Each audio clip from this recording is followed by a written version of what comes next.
Ah, that was just a bomb, Steve. Just horrible. Bomb diggity. Bomb diggity.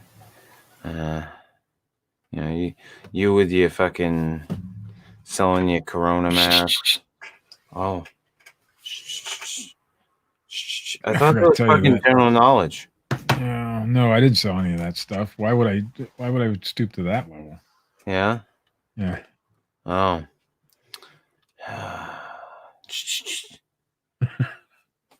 Fucking douche. I'm out of them anyway. Why don't we mute and then we'll start this little All right, let's bomb diggity. There's Steve.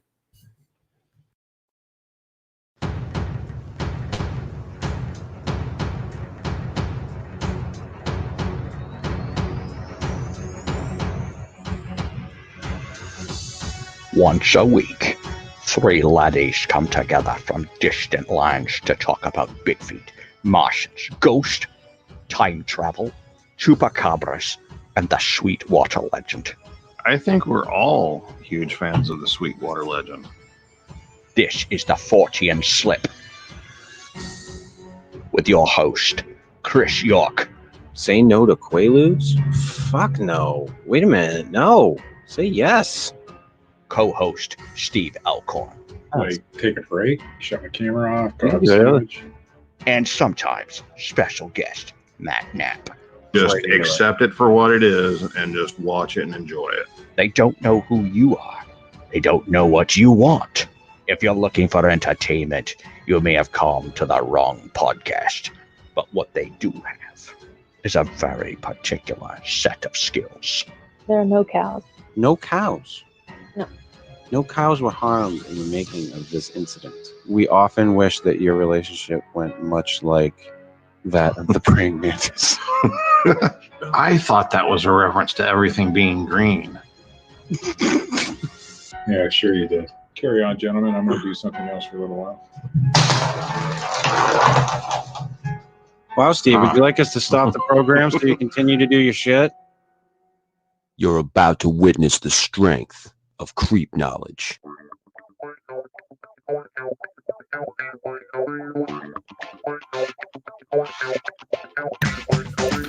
Good evening, and welcome to the Fortean Slip. This is episode 127. Dyatlov Pass. Again. I missed the first one. Excuse me. Yes, you did. The very first Dyatlov Pass episode. Sorry, I'll probably miss this one too. Which was Russian Yeti. The Killer Lives. I can't remember which number episode that was. I want to say it was in the 50s or the 60s. 69, I think. Yeah, somewhere around that area. It was just Matt and I. They had done that Discovery special or Animal Planet special or whatever, the Time Life Mysteries special. Horrible piece of shit special. the at the time jerking off whatever Bigfoot researcher was touting this story in the news special. Yeah. I think Matt and I at the time, our whole take on it was that the picture was just like completely inconclusive bullshit. I don't even think it was from those people. Yeah. Yeah, it was made up for the show. Yeah. Just made up for the show. Yeah, but I mean, there's people out there that still like reference that photo as like proof of what happened or whatever, and just apparently missed the whole like, yeah, what's the origin of the photo? Oh, that's right. Right before they started doing the show, the producer came up with it. Yeah. That's a good source for a top secret classified Russian photo. Yeah, exactly. The American TV producer had it. Like, come on. And that sounds about right for the time. Yeah. Anything to make it fantastical and put it on screen. I remember, Joe Rogan was talking about his show, Joe Rogan Questions Everything. And when he was done, like the the people they introduced him to, one of the people was Dr. Johnson. Oh, And boy. no wonder he came away with such a bad taste in his mouth for fucking Bigfoot when they shoved Doc Johnson in his fucking face. Oh yeah, it'd be like bringing a journalist from a foreign country that's never been to America, and to introduce him to American citizens, they take him to like Walmart. Oh yeah. Or my local Circle K would be worse. Yeah, Yeah. At like what, 6 a.m? yeah. Like, these are Americans. But yeah, so we will get into the Dyatlov Pass incident at some point. There's another one too. There's like not another Dyatlov Pass incident, but there's like an American version of the same, not the same type of thing, but they call it the American Dyatlov Pass. Like, why did this shit happen? I know that. But yeah, I guess the other big news of the week would be that I'm done with my break. That whole shenanigans, which was to me very anticlimactic. Much as is many things at this point in life that used to be very climactic. Yeah.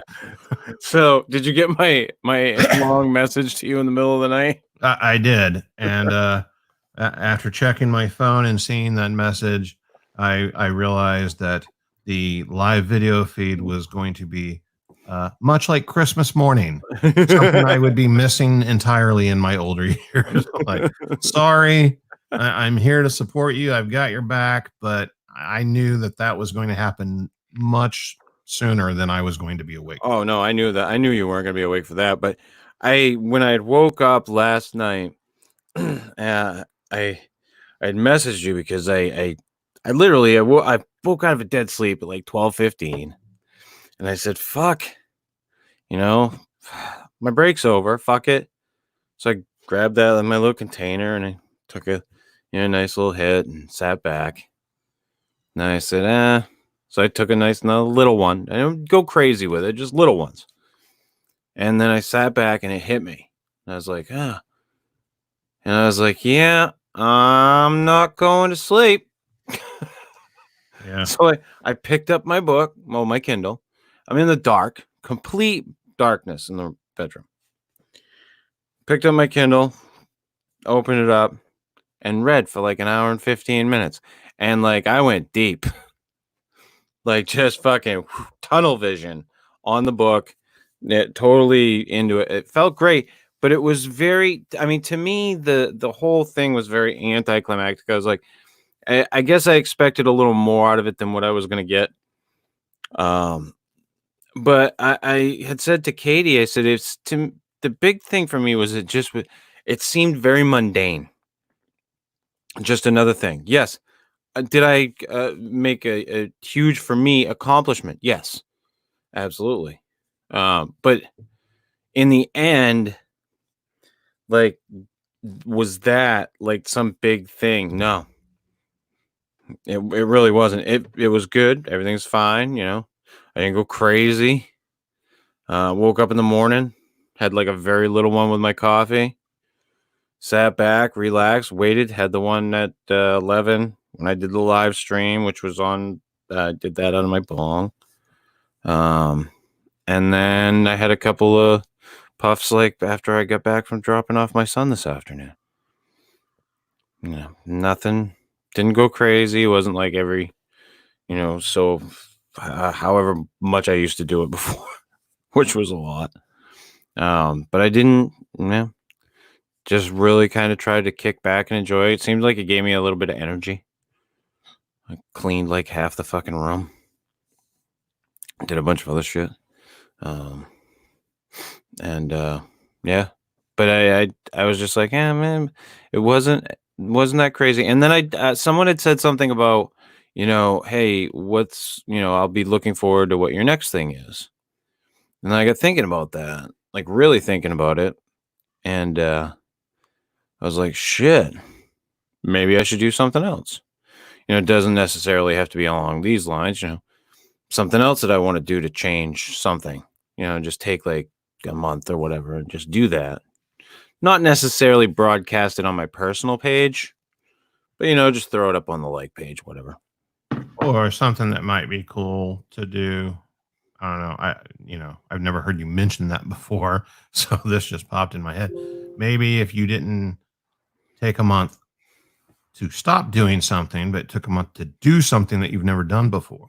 Right. Well, that's what I was thinking. Like, some type of like daily exercising or, stretching maybe or something. Because I have going vegetarian for a month or something. Whoa, I don't know about that. I don't know if vegan, I'm willing going to do vegan that. for strict vegan for a month. No, I think we'll have to cut that one out. Nope. I like steak sandwiches way too much.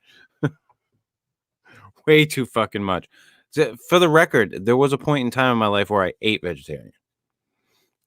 And it was a steak sandwich that ruined it for me. Usually does. I mean, you had like a salad the next day. And that was it. No, I was for quite a while. I can't remember exactly how long. I think it was over a year. And I remember I was working at Walmart and somebody went to go get food one night. And I just said, fuck it. And I ordered a large steak and cheese with mayo. And I just fucking scoffed that thing. And it felt so good. It tasted so good. I was just like, fuck this shit. So after you're vegetarian for a year, then you eat a steak sandwich like that. Does it have an effect on you? I've heard a lot of people say it makes you sick or some shit like that. No, it didn't make me sick. It was good. It was delicious. I can tell you from experience from my own diet that I've been on, if I have like a junk food day or whatever, like around the holidays or something, where I'll like have some sweets and I haven't had any for like 6 months or so, it makes me feel like shit for like a day. Like my body can't handle it. Oh, sugars and stuff like that now? Yeah, processed stuff. I'm not talking about like meat, but like like fast food, sugary sweets, just junk food in general. Like, yeah, it'll destroy me. One of the things I noticed because when I smoked last night was I got the fucking wicked munchies. So one thing I did do was I fucking plowed through the Girl Scout cookies that were here on my desk. I didn't even realize I was doing it. I was reading and I'm just plowing these fucking things into my mouth. I got done and I was like, the whole box is gone. The little strip of Thin Mints I had was gone. I'm like, ooh, I feel like shit now. And Thin Mints is a shit. Somebody is going to be mad in the morning. No, that was my stash. I was safe. Fucking safe. But yeah, so I mean that type of stuff now, if I get into that processed sugar shit, it's heavy. Yeah. It just drags you. I mean, yeah, you can get some energy from it. And I think if you're out and you're like if you're burning calories, then you can use those to some degree. But when you're just sitting on your ass. Yeah, if you're just taking it. Like just because. Yeah, the gaping hole, just letting it all in there. Yeah. Yeah. It makes me physically ill. Like a few hours after I eat it, like I start feeling sluggish and everything, like the normal come down or whatever. But then like, especially that night and the next day, like I feel like sick. Oh yeah. It just drags you. I mean, and it's weird. And it's weird because that used to, that type of stuff used to be the vast majority of my diet. And that's why I'm in the situation I'm in. But whenever you're eating that way, it doesn't make you feel sick. Right. You know? Yeah. And I think Steve can attest to that too. For a long time, Steve was fucking Mr. McDonald's. Oh yeah. Love McDonald's. You were every once in a while now so that I can keep my immunity to it. Yeah. But if I go too long without it, I get the shits, man. Every once in a while, I like a fucking Big Mac. I want a fucking Big Mac and I'll eat it and I will regret it almost instantly. There's very few times where I eat that fucking thing and I go, that was perfect. That was amazing. No issues afterwards. I'm a double quarter pounder kind of guy. Double quarter pounders are good. Awesome. They're You awesome. know, but I Quarter you know, pounders suck. Double quarters are double really good. quarter pounders okay. When you have that double meat there, that No, makes they cook up them for different or something. Oh, they serve meat at McDonald's? yeah. Huh. Yeah. It's not kangaroo meat. I heard Rumor. it was. Contrary to what you were grown up to believe. And there's no more Yeah. Szechuan sauce. You know how many people believe that it's actually kangaroo meat? Oh, there's people believe all kinds of bullshit, Steve. I always I know. grew up hearing Steve- worm meat. There's a man who died because he believed that the earth was flat. There is. I mean, Yeah. I don't think he actually. How Whatever. far up before the thing exploded, though? How didn't far explode. Did it even make it off the ground? he made it, he went up, he crashed. Well, What I think is happened what was he had a ladder to get into the damn thing, and the ladder caught, I guess, the parachute or something. So it kind of put it off course a little bit, and that's what happened. Just a simple little thing like that. I'm just wondering if he got high enough up to see the curve. You know, that moment where he's like up there, he's like, oh, "Ah, fuck me." shit. He saw a curve. All right. But so Well, it what- ripped the parachute right off. So that's why, I mean, if they hadn't Yeah, ripped the parachute off, he would have probably survived it. So he crashed right into the fucking earth. Oh, fuck. The flat earth. Well, Is it too Unless your soon? last name is Musk, don't build a homemade rocket. yeah. And I mean, if your moniker is Mad Mike Hughes, The guy used to jump limousines over other limousines. Yeah, And I was that's what gonna he say, if your previous experience includes jumping over a school bus set on fire, perhaps you shouldn't be doing this. stuntmen's careers in that capacity don't end well. Yeah. Evil When asked Knievel if he could do thought it. the trip would be a success, he was quoted as saying, "It's not rocket science."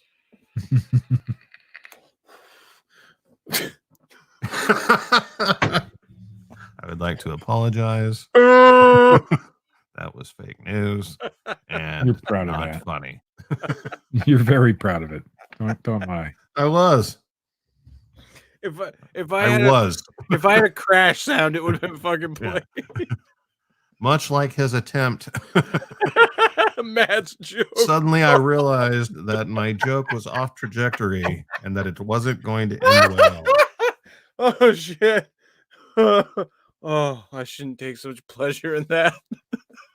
But I do in my own too. Oh god. Yeah, I hesitated bringing it up last week because I thought it was too soon. Steve, you brought it up like right after the show. Yeah. You were like, dude, Well, that's when I heard knew it. I that. didn't even know about it. I didn't even know about it until after the Yeah. show. I just saw it on my newsfeed. And I was just like, excuse me, I didn't know if it was too soon.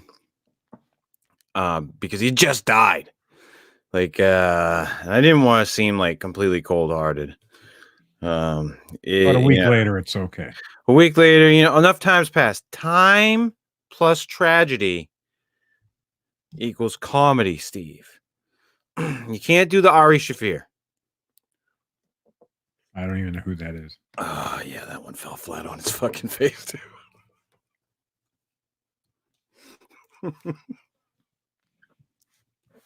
Mine and Ari's. Because when you're in the hole, you just keep digging, man. That makes comedy gold too. Yeah, I got. I'm not gonna dig a hole. No, I'm digging my own. I'm not I'm fucking jumping in just that with throwing you. it. Let's go. You know, I slipped and almost fell in. That was good enough for me. Oh shit, I got hot with that one. Whew. Oh. All right. Yeah, no, I just thought it was a little too soon with that one, and I figured, no, I'll save it for the news. I can be kind of a little bit more objective with it, and then we could talk about it this week and try to be a little funny, maybe. But I think I don't think we were ultimately, funny.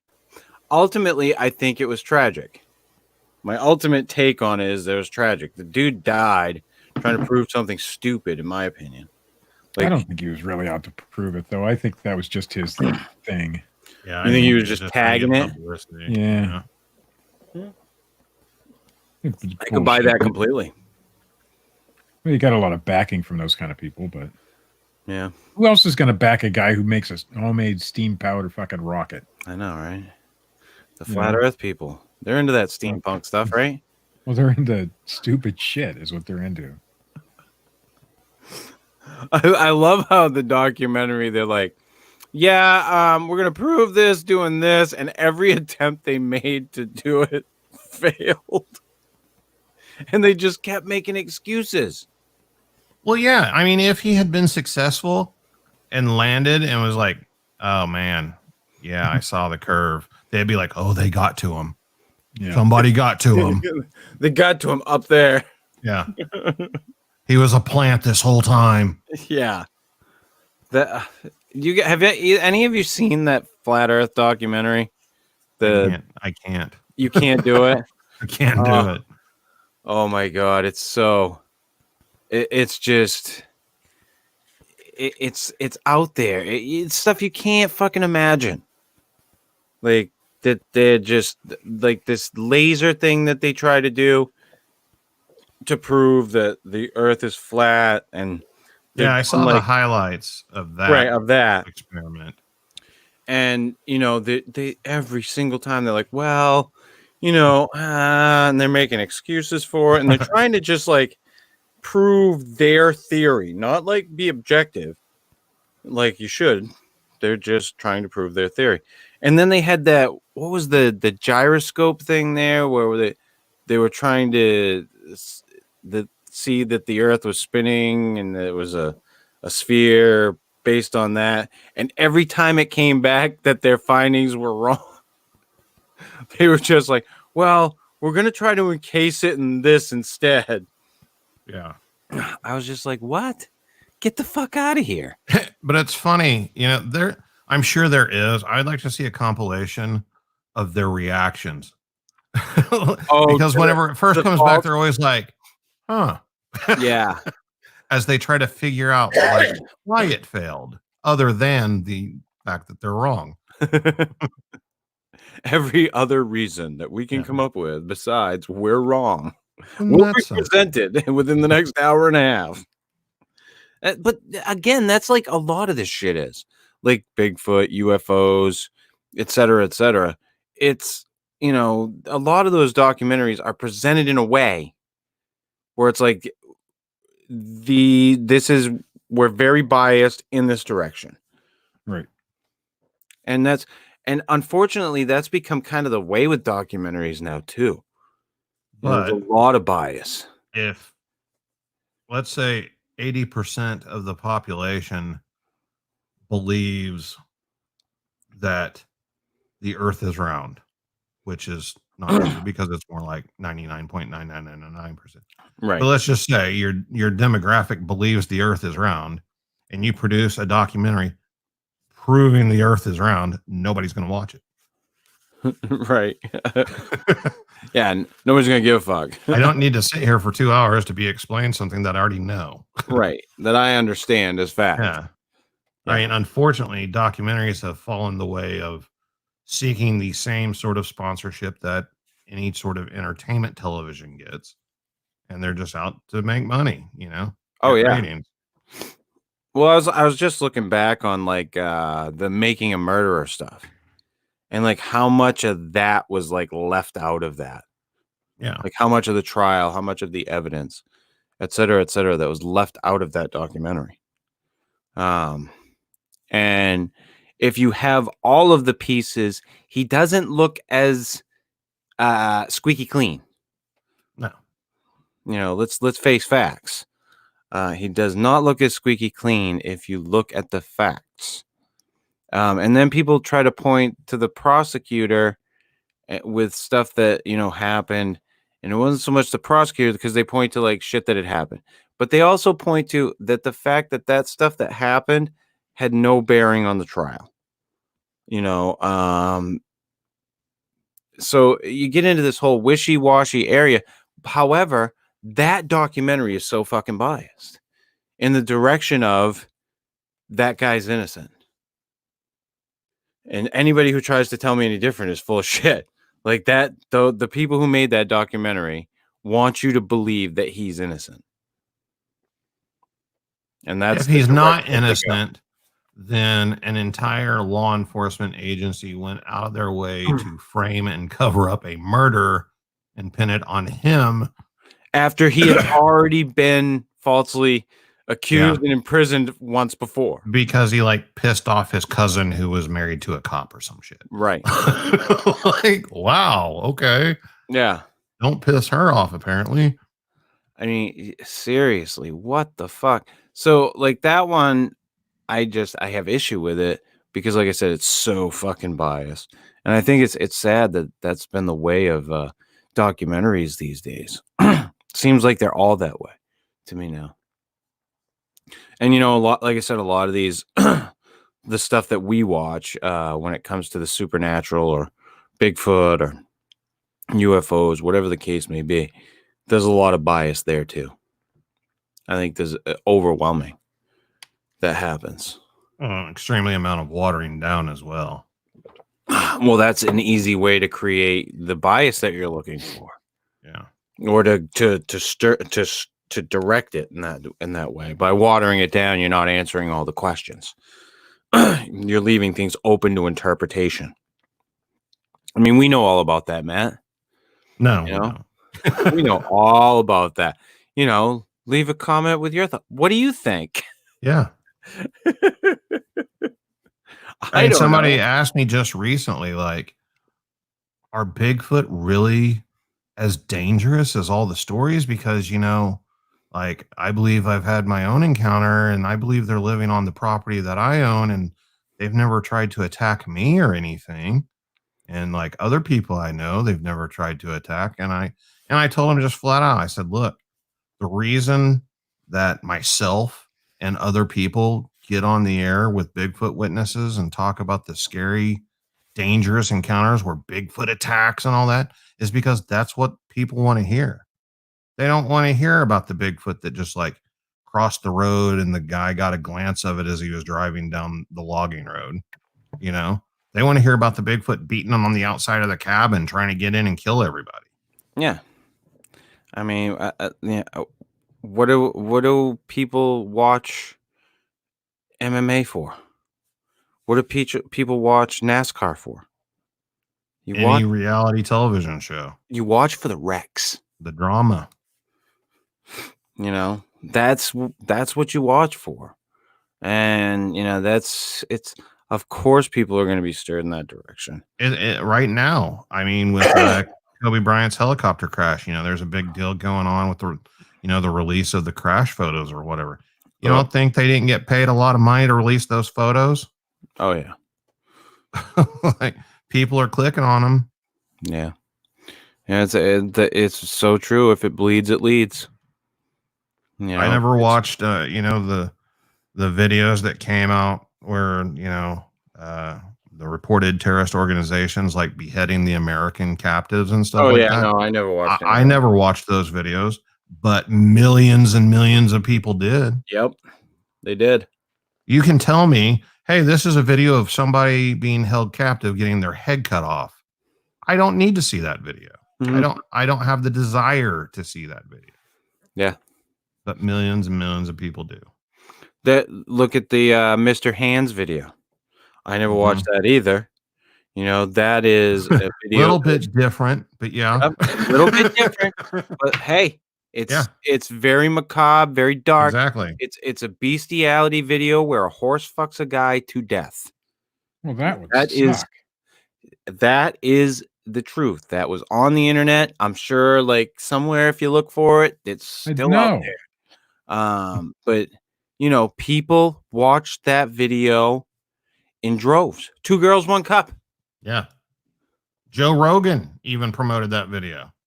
Yeah. Joe Rogan's reaction. You know, you can put whatever title on it and you can have whatever context you want, but by posting it, Joe Rogan made money off that video, off of course he did. promoting that video. Yep, absolutely. You know, that's the type of society we are now. We're a knee-jerk reaction. We are a rubberneck society. That's what we have to see that. And it's really sad because you could take the moral high road, okay? And you could be like, you know what? I'm going to do a show where I only speak the truth. I only speak the facts. You know, I'm critical of the bullshit. You know, I don't play into any of that. And nobody will listen to you. Yeah. It will fail. Yeah. And it fails. It falls on deaf ears. Yeah. It goes nowhere. At least that's what I found anyway. Try to be objective and honest. People don't want to hear it. Excuse me. They want to hear complete right-wing lunatics, complete left-wing lunatics, or people who believe in the crazy bullshit. It's weird. It's a weird society we live in right now. I'm curious to see where it goes from here. Where are we from this point? We've gotten to this point where there's all this media that's everywhere. Anyone, obviously anyone can do a show, and we're doing it. You can express yourself in all kinds of different ways, and we've become our own big brother for one. I think that's one of the biggest drawbacks of it, is that everybody thought like that government was going to be big brother. And I don't think that's as much as the case is that we are big brother to each other. Like this, look at what he did. Look at what she did. I'm watching or reading that book by Stephen King, The Outsider, and that whole court scene there, that reaction scene. Yeah. That mob mentality, that stuff, not giving anything away or trying to give everything away, but life ruined before the trial even happened. Yeah. People that before any facts have been laid out, the man is guilty regardless. I see that shit on Facebook every day though. People say that this guy did something and no trial, no nothing. There's not, the guy's guilty. And after he's proven innocent, wait a minute. If I say Notre Dame lacrosse team, what do you think of? Yeah, a bunch of guys raping girls. Hiding Irish. That's the thing. It doesn't matter that they found out that the whole story was bullshit and that they were found innocent. The story that people remember is that they were charged with rape. And that's something that I think needs to change, is how they do that shit. How this information is allowed out. And I'm so for a free press. Don't get me wrong. But I think when it comes to information coming out that can ruin people's lives, that's crazy shit. I just wonder, like, what can be done and what the right move is. Because, again, we won't do it right. We'll knee-jerk reaction in the wrong way. We'll do it completely the way that we shouldn't do it, because that's what we fucking do. We're stupid. We're a bunch of fucking stupid animals. That's all we are. Well, there used to be a thing called integrity that had existed in journalism. Yeah, it's fucking gone out the window. And it's gone. It's gone out the window on both sides. And don't anyone try to tell me, oh, well, Fox News has got it. No, MSNBC. Fuck you. The whole lot of them. The whole fucking lot of them. That's why I said journalism. Yeah. Yeah. But so, like, so I just want to clarify, like, don't anybody out there tell me, well, this side's got it right. No. No. So when I was in college, I was a journalism minor. Yeah. And so we took classes about that. And the one thing they told us is about the days of yellow journalism, which was, this kind of shit that's happening now. First thing they tell you not to do in fucking journalism class. Whatever the class was that I was taking at that time. First thing they tell you not to do, but what do they all go to? Same fucking shit. Every time. Yeah, but now you have a system where the people with the money, whoever they are, whatever their views are, whatever their opinions are, go out and buy the media company or create their own. And then it's real simple. Get on the air and say this, or we'll find somebody else that will. Yeah. Yeah, very true. And it's been that way for a long time, Steve. It's been that way for a long time. I agree. I think that the stuff like that we're doing and that other people are doing, I'm not saying that we're being revolutionary or that we're pioneers or anything, but I think that the stuff like this is the stuff that makes it different. There are people out there that are doing stuff like what we're doing who are presenting the news in a better way. I think that it's out there, and I think that it will change. To what degree, I don't know. I was talking to a very staunch Republican the other day, and he's sick and tired of people like Sean Hannity, because it's just so far to the fucking right. And then you talk to a Democrat, they're sick and tired of that shit. I mean, it's all around right now. People are starting to think differently. Like Matt and I have talked about many times. No matter how much we disagree on things, the ultimate thing that we almost always find out about one another is that we agree on so much more than what we disagree on. But the fact that the way that the party system has tried to divide us has made us so defensive to some of the things that we've had to let go of that, and be able to look at the common ground and not all the bullshit.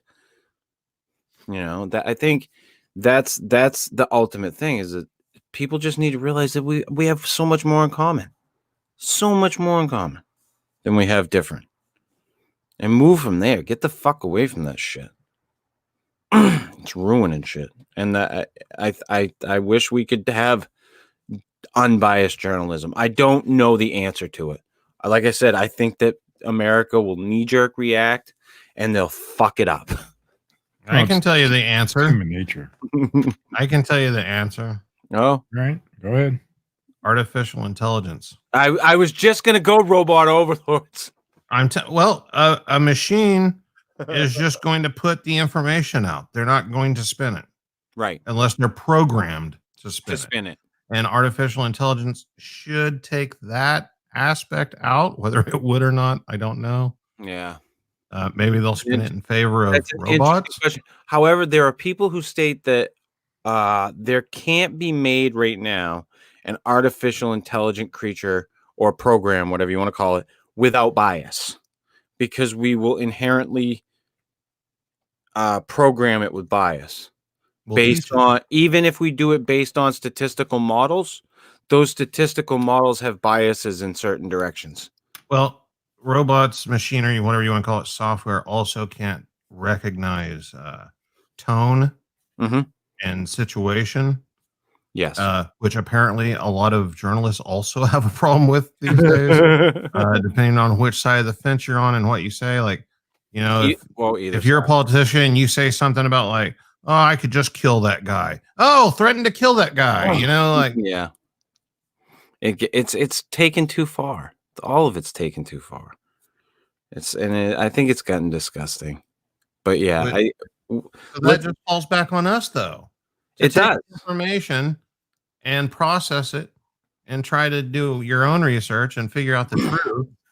But people don't take the time to do that. They just read headlines and they run with it. And they're more interested in taking a fucking quiz about what kind of potato they are.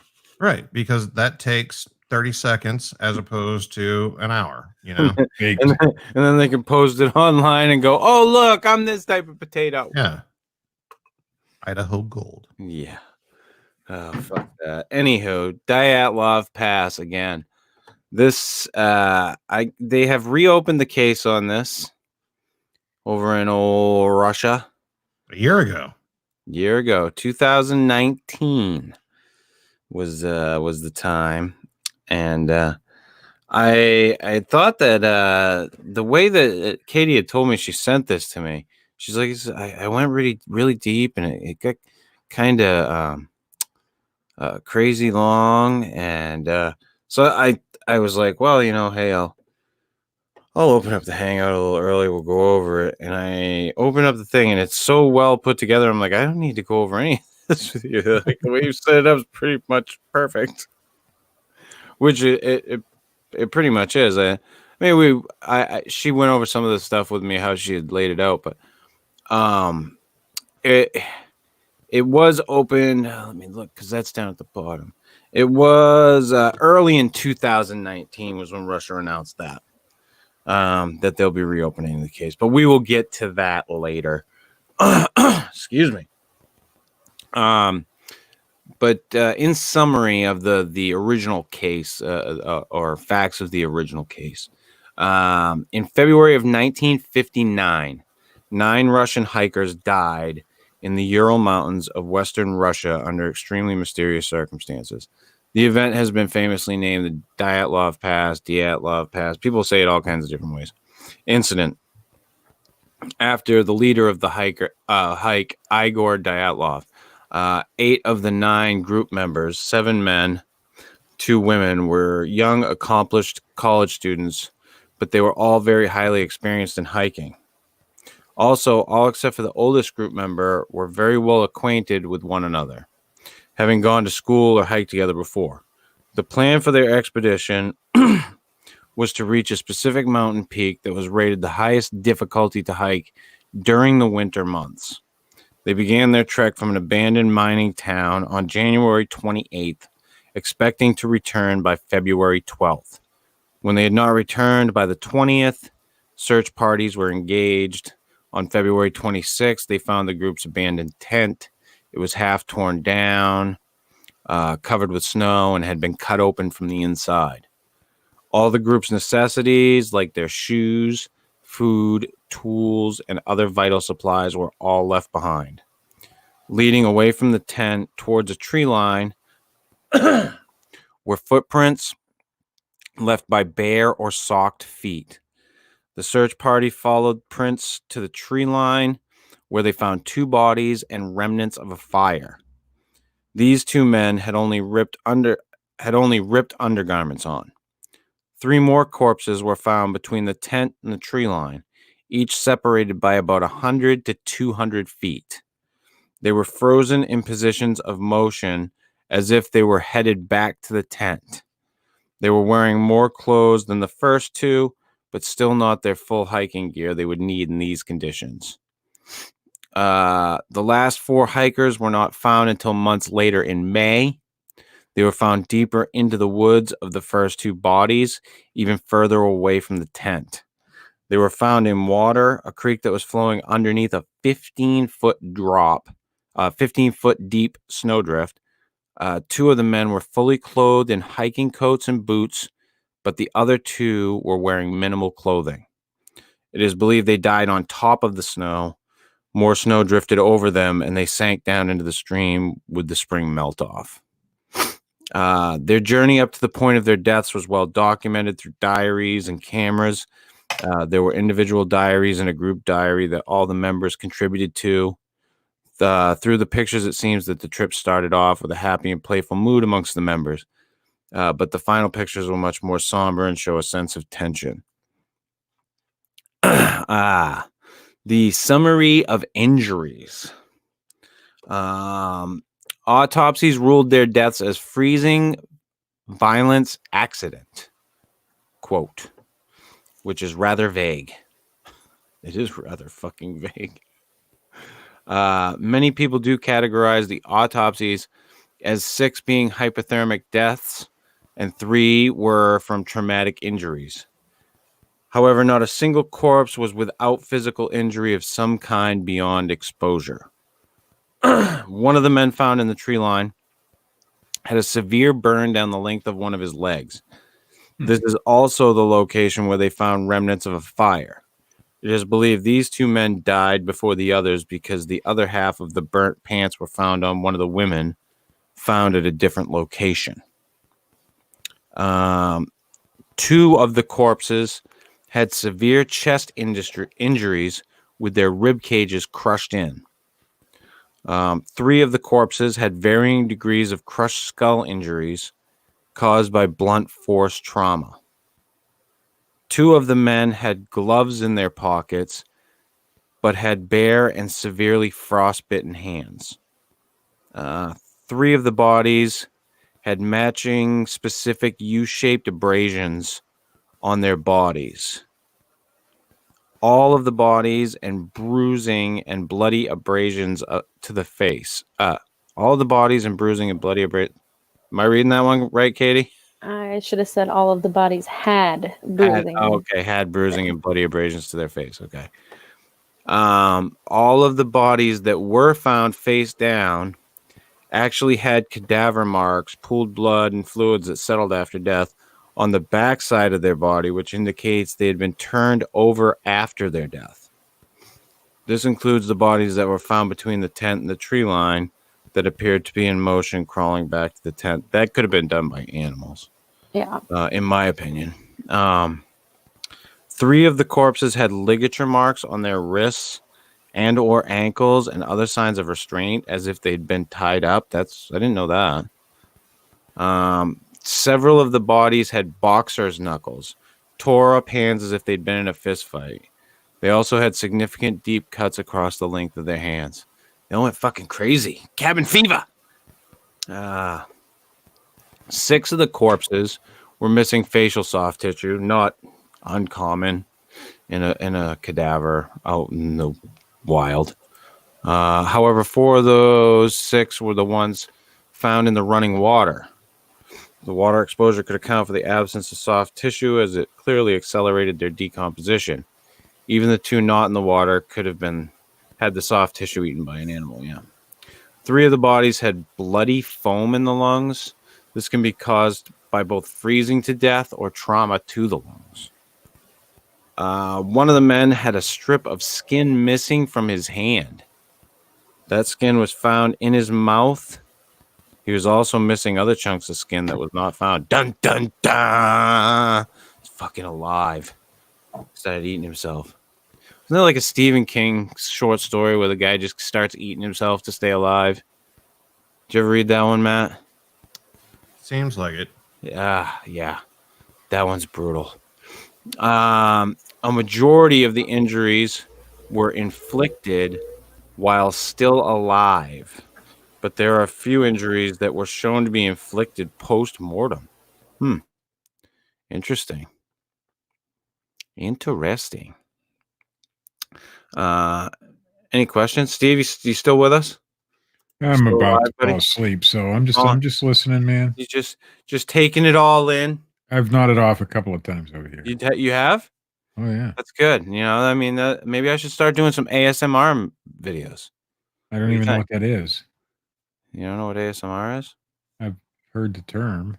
Yeah, that's where I talk really lightly. To put you to sleep, Steve. I think you have to have like a different mic setup. I don't know, Steve. I don't know all the logistics. I don't know. Well, it's working because I'm falling asleep because you're going. I'm just tired today. I know. I'm trying to get through it, Steve, just for you.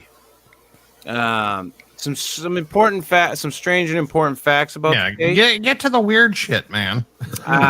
They had a stove that was used to heat the tent at night. Firewood was gathered and the stove was set up, but it did not appear to have been used at the site yet. Despite the tent being ripped open, everything inside was considerably orderly. Clothes and supplies were neatly placed, and there was even a poured beverage still upright. There were no signs of sexual abuse to any of the hikers, and no drugs, alcohol, or even cigarettes were brought on the trip. There was blood on the tree next to the 2 men found in the tree line. Next to the 4 bodies found in the water, there was a snow den. A snow den made, a hole dug in the snow with a twig base to hold supplies. It was well made and contained clothing, some of which was ripped or cut clothing that had been cut off a body. All of the bodies were in spread out positions, not in fetal position, as if huddling for warmth. 3 pieces of clothing were found to be radioactive. However, it has been reported that one of the men had worked at a nuclear facility and could have brought his exposed clothes on the trip with him. All 9 of the bodies had food in their stomachs, indicating they died 6 to 8 hours after their last meals. The theories about this whole wonderful incident. The Avalanche Theory. Despite this being a popular theory, there is 0 evidence that an avalanche occurred. But it is possible that some sort of noise, infrasound or katabatic, I don't know that one, wind, made them believe an avalanche was happening and caused them to leave the tent and flee in a panic. That's an interesting thought. And then they just continued to wait for the avalanche to hit. Yeah. That's the hole in that one. Yeah. Weapons testing or crashed rocket. The government could have been doing nuclear weapons testing in the area that had some sort of adverse effect on the hikers. The radioactive clothing that they found fuels this theory, as well as radioactivity still being found in the area today. It is also mentioned in the case file that a Geiger counter was brought on the trip by one of the hikers, but no one knows why or if it was used. There have also been pieces of a 1950s rocket found in the area in the years since. Bigfoot, our favorite theory, right? Right? No. It wasn't Bigfoot. Yeah, I know. One of the pictures found was very mysterious, which it wasn't. It appeared to have been taken in hiding behind the trees, with the subject being a blob squatch type figure. It is very controversial. Many believe it is just one of the hikers. The UFO theory. There were reports of strange lights in the sky, and that's an area that's been known for that too, as well. During the time of their hike. There are also some strange pictures that the hikers had taken of strange lights, pictures that appear to be taken in haste. One of the hikers was found with a camera around his neck, indicating that he may have tried to get pictures of whatever made them flee their tent. However, that man with the camera was found in water, and the film was unable to be developed. Murder. They could have been murdered by either one of the members of the group, who then died of exposure, or they could have encountered other people who murdered them, maybe other hikers, militia, or government. All possible. Botched investigation government cover-up. The Russian government did not publicly release the full case file until the 90s. Excuse me. Documents have been found that indicate local officials knew about the hikers' deaths prior to them officially being found on the 26th. Formal reports were not taken from the searchers until 2 weeks after their investigation and were taken solely by memory. This led to the contradictions in their reports and left only their pictures as true evidence. The way the case was handled, the rushed nature of the closing the case, and officials' push to keep the case file private certainly raised suspicion of the government's involvement. Now, to get back to the current status, which I found funny and told Katie this before the show. In early 2019, Russia announced that they will be reopening the famous case to reinvestigate with modern techniques. They are working towards exhuming the bodies and ordering new medical examinations. They have stated that they have completely ruled out criminal involvement as a possibility, and that they will only be considering natural weather events as the causes of death. Well, it's good that they're, opening the case then. What was that bias you were talking about earlier? A crew of investigators took an expedition to the scene in March of 2019, but they have not released any of their findings yet. One of the bodies was already exhumed in 2018 at the family's request. A DNA test was reported to determine that the body did not match the DNA of who it was supposed to be. Dun, dun, dun. There are also discrepancies in the records of that cemetery. So this exhumation has only caused more questions than answers. And here is the picture for anybody who wants to see. This was the thing that Matt and I did the first show on. This Holy shit, that looks like a Bigfoot. that looks. Let's get a better look at it. How do you like that, Steve? I like it. You know, that right there. That's a classic Bigfoot, isn't it? I'm changing my mind. With his I think- belt I think on. I- It almost looks like Bigfoot's got a fanny pack in front. If I'm being honest. Bigfoot looks like the asshole I used to be when I went to Disney with my fanny pack. I still wear Hell. fanny packs. So does Joe Rogan. So Nothing good wrong with company. a fanny pack. Hey, I'm just not wearing them. That's all I'm saying. No, me either, but there's nothing wrong with it. Yeah. I was gonna go with like the bandolier type thing. You know, Steve? Yeah, well, yeah. Yeah. Thought No. that would be more cool. I Than like. fanny packs. I'd prefer the fanny pack over the. I think that's a fanny pack before fanny packs were in style right there. That's what I think. At Maybe the that's a camera. Dyatlov Pass. There was a guy. Oh no, wait. The guy with the camera is probably taking the picture. Yeah, I don't know what was this ever found out to be that it was from their cameras, or was this just something that was made up? And From added what- in? Supposedly like in a file or something. Yeah, from what I heard, this was not a picture that they have a negative of. It was a loose picture in the released case file. That's what I heard about it. I wonder have no if it idea the timeline. I wonder. that it was I wonder taken. if this is like one of the investigators taking a picture at the site of one of the other investigators.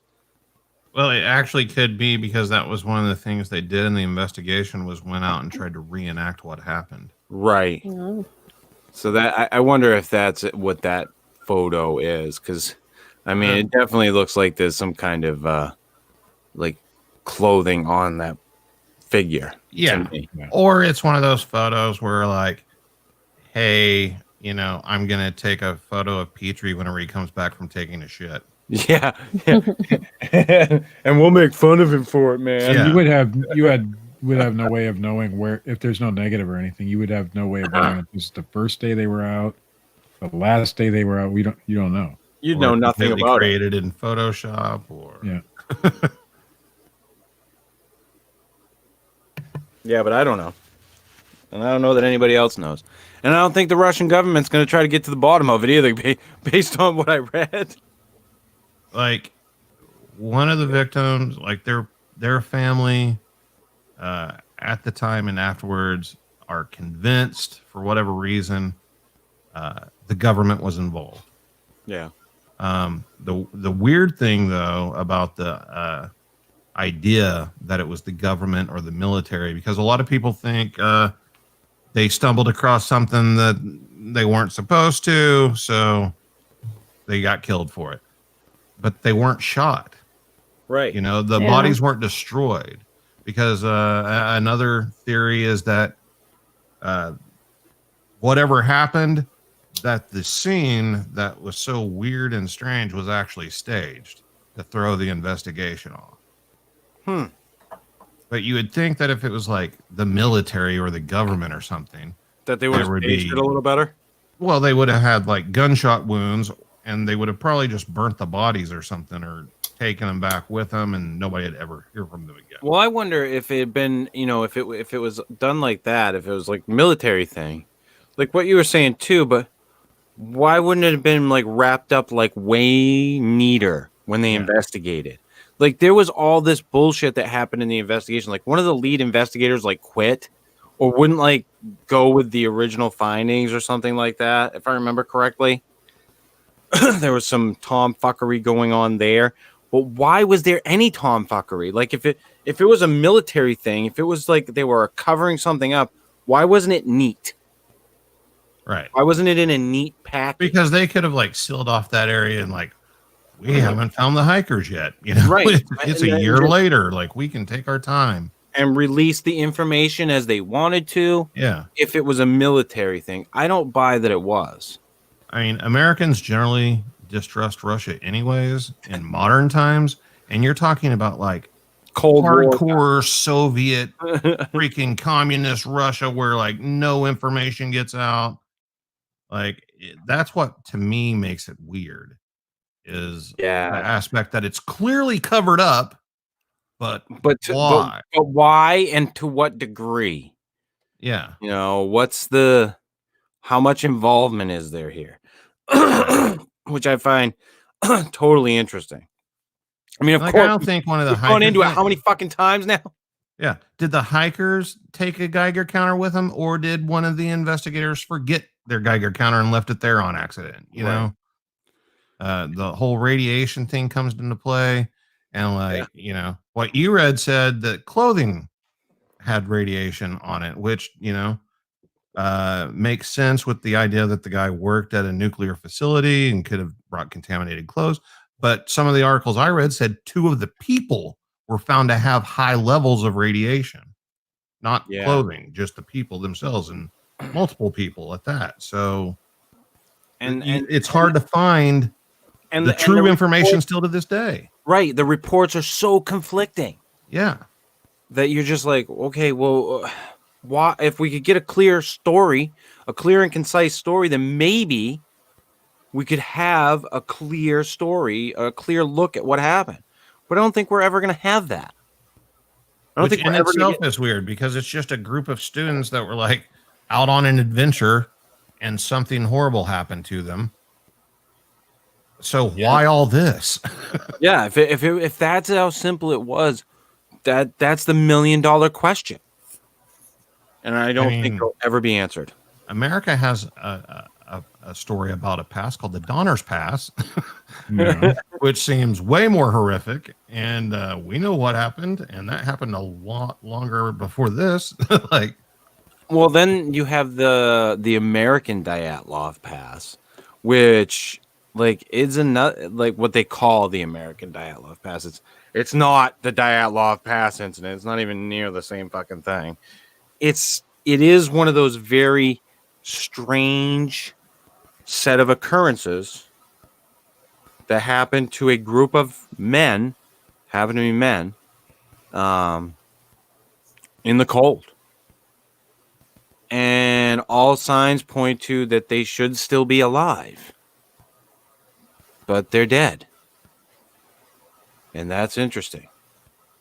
Like this story, all these people, all accomplished hikers, all seem to know each other, with the exception of that one dude. The one dude.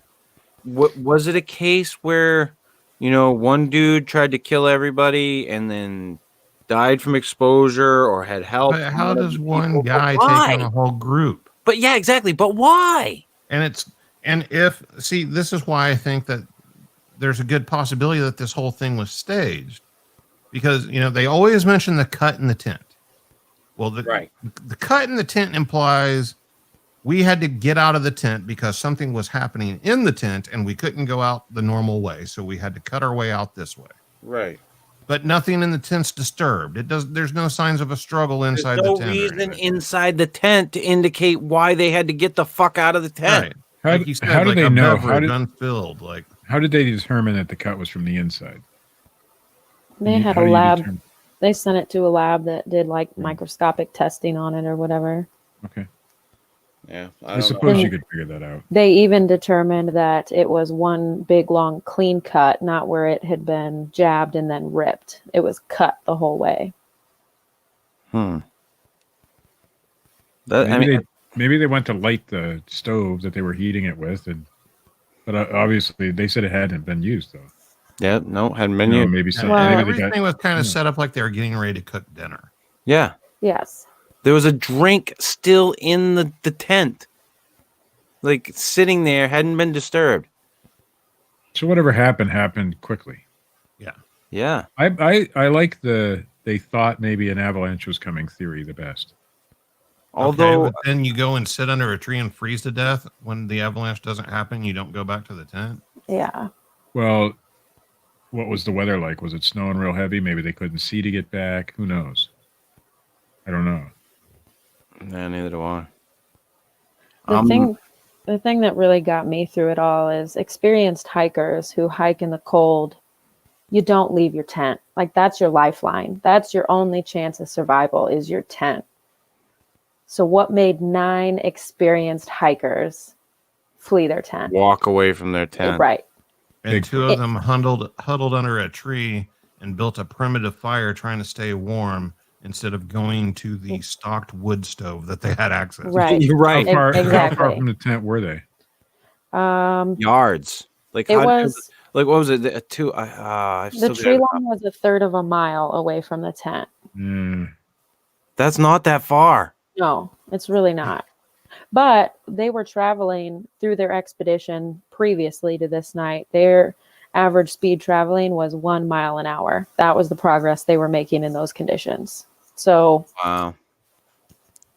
Yeah, I find it weird. I find it very weird. The whole thing, I find very, very weird that like you're saying, that these people all knew what they were doing. You know, if they were just stupid ass tourists who took a fucking let's go hiking in the cold fucking tour, you know, and then they all died, then I would be like, okay, yeah, there's all kinds of things that could point to why this went wrong. But these people knew what the fuck they were doing. So why? It seems like a senseless death, a senseless group of death to me. Yeah. Like, why? I'm still trying to figure, why would they leave the tent and only go a third of a mile and then stop? And then stop and start trying to keep warm. Because if there was danger in the camp, they go further than that and then come back to that point. You know, we don't know any of that either. Well, the spot where that snow den was made was another like quarter of a mile further into the woods. That was where they were found in the water, right, Katie? Right. Yes. Yeah. And then just like 50 yards away from them was that snow den where it looked like they were trying to make a new storage. You know, they had made storage points along the way where they stashed gear, and it looked like it was another one of those, but it had burnt. Like, it clearly had cut clothing and it's cut clear off one that of the bodies. people were dying along the way because, like it said, Right. one person had a burn, and then another person had that person's pants on with the burn mark on it. And those people clearly had their clothes cut off of them for warmth. I mean, wow! But you also had people that like had their skulls bashed in. Yes. And the other people weren't. Okay, well, suit up. We're getting the hell out of here. Yeah. People are dying like partially naked in those conditions. And we do know that when people are hypothermic, they will strip their clothes off. Right. Yes. But they didn't find clothing next to them like that's what they did. All their boots were in the tent. Yeah, what the fuck? That's the other thing. And if you can light a primitive fire, you can light a wood stove. So whatever occurred in that tent or around that tent, and they couldn't go back. And they had to leave in a fucking hurry. Yes. Yeah. If that's where it actually happened and the results are indicative of what happened. Listen, I know this is an unpopular theory, but I'm going trolls. All right. I'm going ice trolls. Was there a bridge? Anywhere near there? Because that's where trolls live. How far from the abandoned... Steve, have you ever seen... Hold on a second. Have you ever seen Troll Hunter, Steve? No, sir. Okay, see, you got to watch Troll Hunter. I'm out of the loop again. Listen, it's a wonderful foreign film. You got to read some shit at the bottom, but it's a wonderful film about a man who hunts trolls. It's a beautiful film. You're telling me they don't live under bridges? Not all of them. There's mountain trolls, Steve. There's mountain trolls and ice trolls. Dude, these fuckers are everywhere. Cave trolls. That's right. Internet trolls. Everywhere. Dealt with many. But yeah, no. It's such a weird story. Like, where does your brain go? Like, either this is something fucked up that happened and somebody tried to cover it up, or we have a very bizarre set of circumstances that all just happened to happen. Well, there's even some people that, I was talking about the stage scene. There's even theories out there that like it doesn't make sense where the tent was. Like that's not someplace that they would have set up camp, and it didn't look like, you know, an area that was set up for the camp.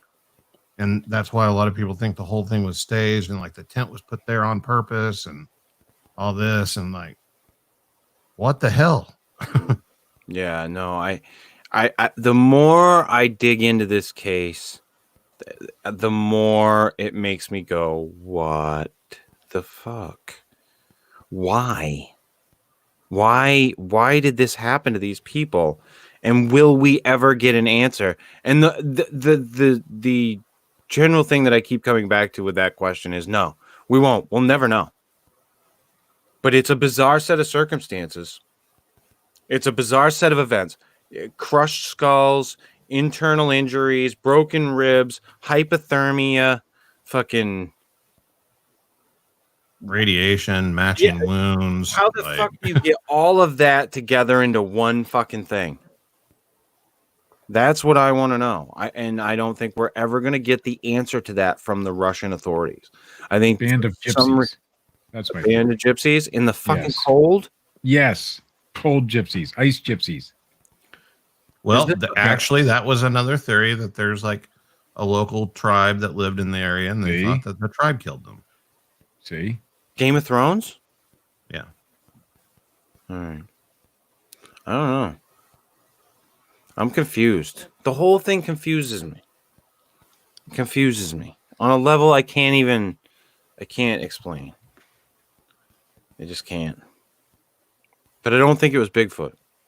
No. For sure, I do not. I mean, like, I would put, if I was in Vegas and they had odds and the actual truth was going to come out, I would put all my money on not Bigfoot. anything but. Not fucking Bigfoot. So this weekend, Matt, I rewatched with my son the original Saw movie. You had one. I watched it about a year ago. Yeah, I told him, I said, we'll watch 1 and 2. I said, after 2, I'm not going no farther. it kind of goes off the fucking rails. I showed him too. Like, I showed him how many of them there were, and he was like, holy shit, Dad. And I'm like, yeah, they just got to a point where they put one out every fucking Halloween. And I'm like, it went too far. I'm like, 1 and 2 is good. You stop there, you know? And the reason why I wanted him to see it, because, you know, I watched the new Saw trailer, the Spiral, and I like the tone of that trailer. I like what they're doing with it. They're not rebooting it. I mean, they're not they're not continuing it. They are rebooting it, but they're doing one of those soft reboots where they're not doing the same story. So it seems. And that's the way it looks to me. But the trailer for that looks really good.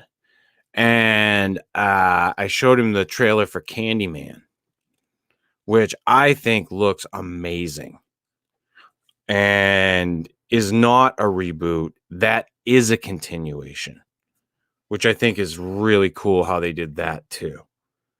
I'm looking forward to that movie. And still looking forward to Antlers, by the way. Yeah. That movie looks horrendous. And by horrendous, I mean good horrendous. Yeah. Scary, horrendous. Scary, like shit my pants scary. Like, I've wanted a Wendigo movie like this for a long time. And my son's really looking forward to it. But we watched Saw, and of course you get to the end, and Saw has a nice little twist at the end. And I don't think we're going to give away spoilers at this point. Yeah, I'm still still not decades old. I'm still not telling. I'm fucking not giving it away. Fuck no. Oh, fuck that. You want to watch it, motherfucker. But he was like, get the fuck out. Yeah, like, that was my thing. At the end. Saw was the first movie where my reaction at the end was, are you fucking kidding me? Like, not in a bad way. No, I was, and his reaction made watching that movie for me. Like, I was just like, this is great. So then we were like trying to figure out something else to watch. Now, this is what's pissing me off right now with him. Cabin in the Woods, Matt. You remember this movie? Yeah. Great movie, correct? Yes. Love it. Amazing. One of my favorites. Amazing movie. Own the DVD. Not Right. something I say very often. I cannot get him to sign off on watching that with me. What? Yeah. So, by the way, he wants to talk to you this week.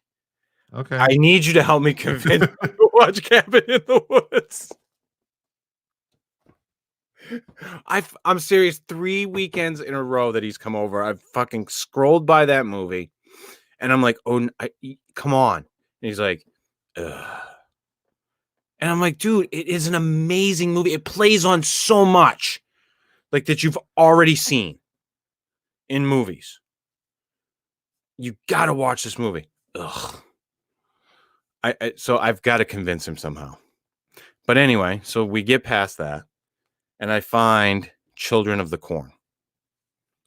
Another great movie. Another great movie, which, by the way, does still hold up, even with its fucking horrible bad CGI. But I agree with you. Needs a fucking reboot. Okay, yes. That is the conclusion that I came to after watching that movie. Children of the Corn is a movie, if rebooted today, could be so much better than what it was. Yeah. Fucking He Who Walks Behind the Rose? Get the fuck out. Give me that movie. You know, I fucking recast Isaac and Malachi, that fucking horrible bastard ginger. The whole time, my son's like, he's fucking ugly as shit. I'm like, he's the original ugly ginger. Like, that motherfucker, he plays that role so well, too, for a kid. You know, I mean, even with a lot of the bad acting that's in that movie, like the guy that they cast as the opposite Linda Hamilton in that is got to be one of the worst actors on screen in that fucking film.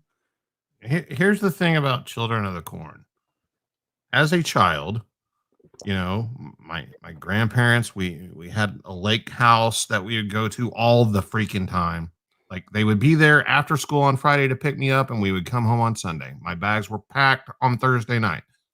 Summer vacation, we're there the whole summer, you know, that sort of thing. Mm-hmm. It was right outside of a really small town, a very small community. Then there were other relatives that I had in Arkansas and other places where they lived in small towns and had these little small country rural communities. As a child, going to those places and being forced to interact with other children from those places, if you got more than one of those children together, it got fucking scary. Oh, yeah. Like, they were not like me. They weren't into the same shit I was into, and they were fucking weird and scary, and I always felt in fear of my life. Oh, yeah. And it was such a one of those things where art kind of imitates life in a way. Like, the outsiders are, you know, kind of shunned by the people that are there, and a very good metaphor, you know, about how children are deal with other children, you know, very Lord of the Flies ish, but in a much creepier way.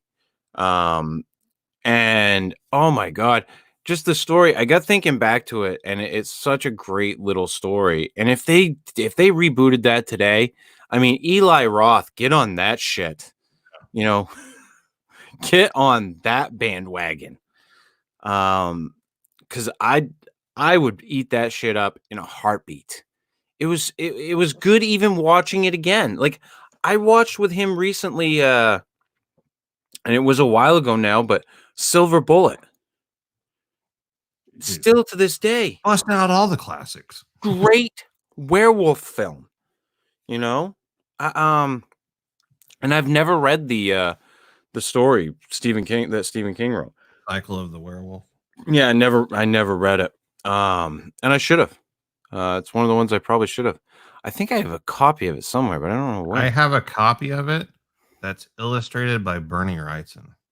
Yeah, that I remember when that came out. It's amazing. Yeah, it's some crazy shit. But you know and something I noticed about Children of the Corn too. If you pay attention at the very beginning of the movie,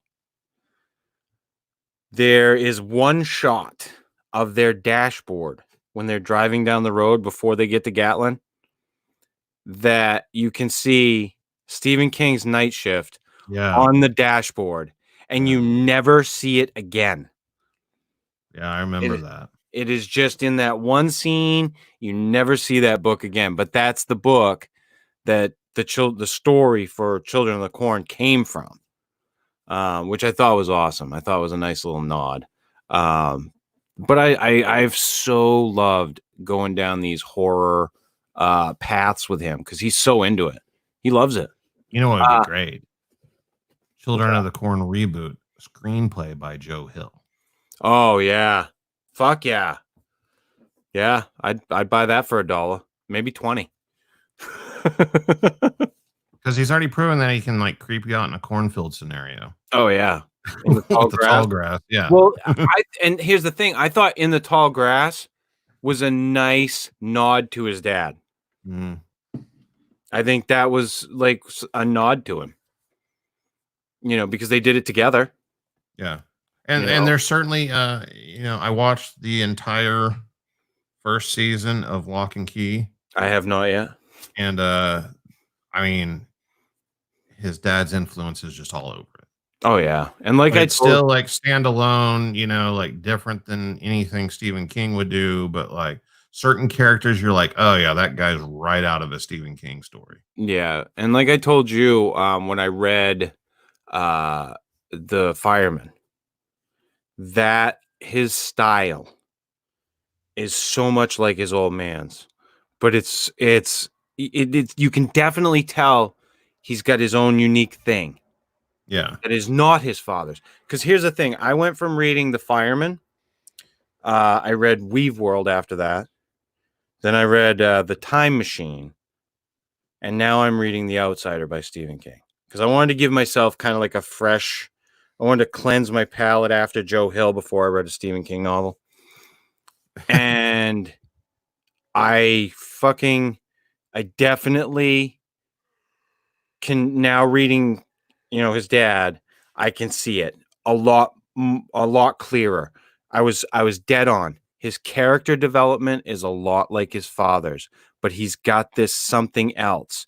His pace is a little bit quicker than his dad's. His dad takes his time. Well, yeah, his dad will, break down one scene and like describe it for, half an hour. And he does have that too, but not like his father. He just does it a different way. Yeah. I think once you start deep diving into some of his stuff, you're going to be like, give him time. He's going to be that writer. But it's kind of funny because I was talking to Leslie about this, like how you and I just sort of recently found Joe Hill, so to speak, and like becoming fans pretty quickly, and like reading his stuff and watching Lock and Key and everything. For some reason, I don't know why, and I knew this going into it, but for some reason, I keep on picturing him or thinking of him as like this young writer. But he's like 5 years older than me and has been writing for like 20 fucking years. Yeah. And I'm just like, this kid's going to have chops. Like, no, he's already there. Well established. Yeah. He's established. But the thing is yes, to us in comparison to his father. Yeah. Like that's the thing. We look at it in comparison to King. Because that's who we grew up with. Right. That's who we loved first. And so now we look at him and we're like, oh, this is this younger guy on the block who's 47 compared to his father's like 70 something. Or what? And you remember me ranting one time, probably the first time we ever talked about Joe Hill, me ranting about how, oh, it's bullshit. He's using his dad's notoriety to get himself into the market and everything. I would like to retract that because I was actually talking about Owen King and the book he co-wrote with his dad. Sleeping Beauties? Yes. Where on the shelf it was like Stephen King's son, co-written by the amazing Stephen King, Stephen King. Like that's what I was talking about. I didn't realize at the time that he had two sons that were writers. Like, right. But actually it's the whole family. Like everybody writes. Yeah, it's kind of weird. And here's the other thing. We were talking the other day. I didn't realize this. Steve, you might not know this. Hold on to your fucking shorts, Bob. This might fucking pop you out of your little sleepiness. All right. Get ready. Naomi King, his daughter, has a rare adrenaline deficiency. Oh, maybe that's what I got. Like fucking, and I did not read into this much, but could you imagine having an adrenaline deficiency? So whenever you need adrenaline to like for fear responses or whatever, you get like nothing. Yeah. Okay. Oh, I gotta run from the lion. Huh. Fucking like everything's like droopy dog. Yeah, I think I may have that actually. I things I didn't know. And then Matt's like, okay, when did we become fucking Joe Hill and Stephen King stalkers? I'm like, well, because you told me that story, like that little factoid, right after I had like found out that like, oh, he turned his house into a writer's retreat where you can go and live. Yeah. Like, here we go. And then you were like, yeah, the last time I was by there, I'm pretty sure he was at home. Yeah. The last time I drove through, I'm pretty sure, like, no, there was a Jeep in the yard with the Boston Red Sox cover on the tire on the back. Yeah. And I believe it was out-of-state plates on the Jeep. I assume he was home at that time, or he was in the area. It was towards the end of the summer, and I know that he tends to summer, or had tended to summer up here, and then winter down in Florida. Yeah. But I had gone up on vacation with one of my ex-girlfriends because she'd wanted to see a moose. So we went up towards Bangor. That didn't work out very well. We saw zero moose. Not Who wants even to see a moose? She wanted to see a moose. That's like saying, I want to see a grizzly bear. I want to see a hippo. I I want to see a Nile moose. crocodile. See, the thing is, though, with moose, you can like drive around and see them. And as long as you're in your car, they're generally not going to fuck with you. Like, I would not want to see a moose outside of my car. I'm not going to go find the moose, jump out of my car and be like, here, moose. Hey, pretty moose. No, not happening. But to drive up on one and see them, I've seen quite a few myself. I came around a corner one day. I was driving a box truck, and there was one standing right in the middle of the road, just standing there, not walking, standing. I had to fucking jam on the brakes. A big motherfucker with a rack. He was a big boy, and I had to sit there and wait for him because I wasn't moving him. I wasn't gonna nudge him. Because I don't need antlers coming through my fucking windshield. So I sat there. It was probably about 10 minutes. And then he was like, oh, fuck, you fucking want to come through, don't you? Like, looked at me like that. Like, you want to come through, huh? Fuck you. And then he fucking just like walks off, like plods off. I saw one when I was real young, when I was on the bus. There was where I grew up in Buxton, there was a Beagle Club. And there was one standing in the parking lot of the Beagle Club. It was all this wooded area that the Beagle Club was at. And he was just standing there. That was a Beagle Club. Is that where people get together and talk about beagles? Yeah, they go out with their beagles. And because we have one not far from here. I always wondered what went on there. I don't know. Maybe it's like the Masons. Maybe it's more secretive than the Masons, Steve. Katie, we're going to deep dive on the Beagle Club. Is there like a national, hilarious? Is there a national organization of this club, or is it like local branches only? Just local. Put on your tinfoil hat. The fucking Illuminati is fucking the Beagle Club. It probably is. Because have you ever been inside of one of those? No, I have not. Me either. Never have. Is it like an Elks Lounge type of thing? No, I don't think so. Or is it just a dog club? I want to say it's like a hunting dog club. I don't Oh, know. okay, that makes more sense. Yeah, So they take their dogs think out it's secret hunting. shit. Right. That's what I think it Okay. is. That's the cover story. I think you might be right, Steve. I think it is a cover story. I think there could be more to it. And why was the moose there? The fucking plot thickens. Maybe the Moose Club was spying on the Beagle Club. Could have been. I don't know. But First off, it's a moose lodge, Steve, not a club. Whatever.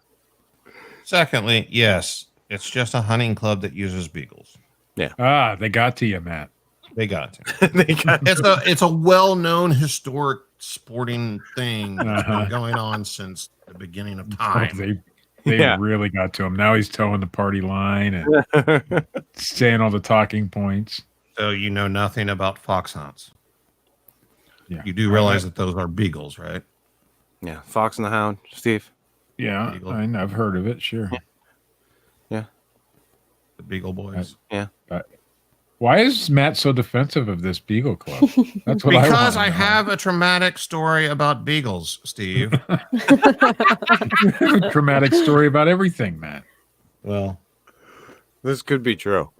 I Yeah. grew up with beagles. two true stories about beagles that have haunted me my entire life. My first wife had a beagle. They are I've pretty always had annoying. beagles. They can be annoying. She They be. she was Smell she was, bad. she was a cute dog. She was a cute dog. I liked her. My Beagles should be Fine. outside dogs only. I had a friend in high school who had beagles, Yeah. and one time, him and some other friends. I was not there for this event, but they had been partying a little bit, and one of the fellers, had fallen asleep and was laying on the floor, and one of the beagles, while the dude was passed out, came over and did what dogs do, mounted the guy's face. I'm awake and nobody told him.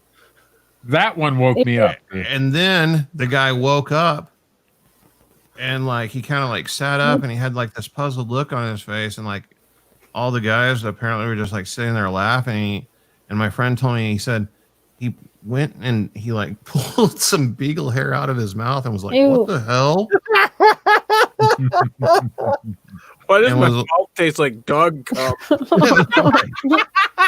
And he was like, what did you guys do? And they just kept cracking up. You They didn't they do a never damn told me. thing. That was not me. That's not the traumatic beagle story I was talking about. Sure. I just want to clarify Asking that. for a friend. Yeah. But I'm just saying. So, yeah. Beagles, nightmarish creatures in some certain Wow. situations. Yeah, it's crazy. No, my first wife had one, and it was a cute dog. I enjoyed her. She was a cute little thing, but yeah, she's been long gone for a long time. But yeah, good old beagles. I've seen many fucking moose. I had a friend when I was young, who was very lucky. He was playing hide and seek at night. And he went to go hide in a little copse of trees out in the field. And when he, got laid down in his little spot, he looked over and realized that he was laying down next to a bedded down bull. Oh, wow. Oh my god. And he's damn lucky, Jeez. because it was in rutting season. And he got out of there without any injury whatsoever. He was pretty shooken by it, but I wasn't there for that. I came in afterwards. He was freaking shaking like all get out, and the other people had seen the thing take off out of the trees. But I can only imagine how crazy that is. I mean, I've come across some crazy shit out in the woods. I mean, I've told my dog story before. There was another time that I'd seen wild dogs out in the woods when I was in Buxton even. But It's you run into fucking shit out there. You can run into it anywhere. Like where he ran into that moose, it wasn't like one of these places where you're out in the wilderness. It was Standish, Maine. I mean, take a look at it on a map sometime. It's not like completely built up or anything, but this is not way out in the middle of nowhere. This is one of our more built up areas. And it was right off the main drag that this happened. Right probably less than 500 feet from the road. One of the main thoroughfares or throughways. And they're everywhere. Just a lot of times you don't see them. That's the funny thing. And for anyone listening who's like, why are they going on about a moose? Moose kill a tremendous amount of people. Yeah. Fucking Moose crazy. are not nice, and they will jack you up. But I was, I was telling about how I was trying to take my ex-girlfriend to see a moose. I've seen many. Just more than a few. Couldn't fucking find one for her that entire week. Escaped with your life. Yeah, many times. In my car. I went one place with one guy and he gave me the 3 moose guarantee in Newport, Maine. He was like, I guarantee before you leave, you will see 3 moose. Or something like that. 2 or 3. I can't remember which. But he came through. He came through. He was right. We saw that many. We were driving down the road. We drove by one running. And I was in the back of the truck, so I really got to see that motherfucker. As we drove by it was just fucking plodding down the fucking road. And we saw a couple others off in the distance, but yeah, I've seen quite a few, and they are scary animals. For those of you who don't know, they are scary animals.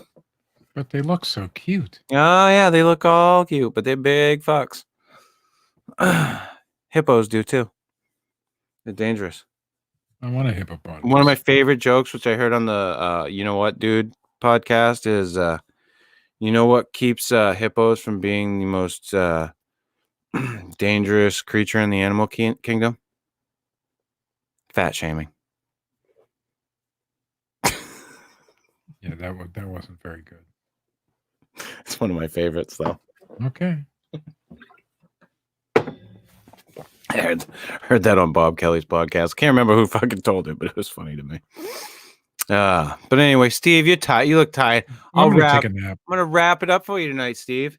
I'm gonna give you a little gift because you're fucking over there falling asleep. Matt's out of sorts tonight. Katie got her fucking new internet. By the way, everybody. Oh, woohoo! wow.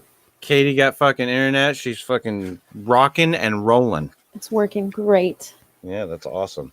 And next week we will be doing what? Alternate reality games. Yeah, Steve, we're gonna go to alternate realities. Yeah. This time we're gonna talk about something you know all about, Steve. Yeah. Alternate reality games. Yeah. No? No? No? No. Whenever I ask Chris, if that's what we were talking about, because ARGs or whatever, he didn't like my response. No, I didn't. So, yeah. We'll be doing that next week. Matt said he's followed a couple. I have. Maybe you can tell us which ones. I don't even know what they are. Well, Steve, we will school you on this. Should I look this Do up? you want me to give a teaser, or do you want me to wait until kind of Okay. tell Steve a little bit. They're alternate reality games. Oh, well, that clears it right up. They're games set up where people actually participate in them. They're used in publicity a lot and promotion. That's where I participated. Yeah. Where they But kind you of participated in one of these things? Okay. imagine the Rocky Horror Picture Show on a bigger scale. Right. I have never seen that. Well, you don't have to see it, but but you know about the phenomenon. you go to the theater. I know you and your wife are. Yeah, you watch fond of movies. We love the plays theater. Yeah. Okay. Have you ever been to one that had audience participation? Yes. Okay, that's what this is. That's an ARG, basically. Okay. So like that, but there's like things like Twitter accounts where they post like that they're in this post-apocalyptic world. Mhm. Okay, like there's this one account, I can't remember what it's called, but like the sun has gone black. And it's this woman and she's with her kids, I think it is, and she's posting these updates all the time about I don't dare go outside, I keep seeing this light. They post like videos and shit, and people follow this and follow along like it's real. Okay. Well, it makes perfect sense. Yeah. Right. So you get it? Yeah. Okay. All right, good. I should do it. You should start Mhm. one. I did the one that was in connection with the television show Heroes, Oh yeah. and the one that was used for promotion for the movie Cloverfield. Oh, okay. Yeah. I remember when those came out. The Blair Witch Project Mhm. comes to mind for me. I was in the I think hospital. Sci-Fi Channel pulled that one off. Yeah. And actually, my friend that owns the comic book store, whenever the original Ring movie came out, the American version of The Ring, Yep. months before it was announced, he received a VHS tape in the mail with like a cryptic letter, like you'll die in 7 days if you watch this, blah blah blah, and it like showed, They always watch it. Selma and Louise or whatever her name was, and yeah, and that's all it said. It didn't say, "Hey, this is a movie coming out" or anything like that. Right. And just said, hey. they were just sent to different media companies and stores that sold that type stuff. And Cool. I think it'd be an interesting one. We've never gone down that road. We've never talked about them. Never gone in, into the types of stories that they tell, what they do. Some there's a weird shit. subscription service that does it. Yeah, and you can participate in like murder mysteries and shit. Yeah, There's all kinds of weird shit that's going on now. that thing that we talked about. Yeah, that thing on the internet, the where they were looking for geniuses. That could have been one. Oh yeah, probably, though. Cicada 3301. Yeah. There's people who have suggested that that's an ARG. That there's a bunch of the other ones that are too. So I think it's a good one, a good path to go down. I think we'll find out some interesting things. Yeah. So this has been Fortean Slip, episode 127. Dyatlov Pass again. If you like this shit, hit the little thumbs up button. If you don't, hit the little thumbs down button. Leave a comment, subscribe. Check out Matt Knapp over at youtube.com/bigfootcrossroads and youtube.com/cryptid tales. Check us out over on Anchor at anchor.fm/the Fortean Slip.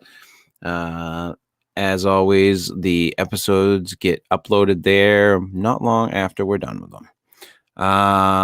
Check out good old Phil Poling over at Parabreakdown, youtube.com/Parabreakdown. Tell him he's sorry that Clive Cussler died. He's very upset. He's in mourning. Make sure you tell him that you're sorry, and tell him in very great length what you loved about Clive Cussler. And there you go. Enjoy, Phil. I'm sure you'll have fun with that.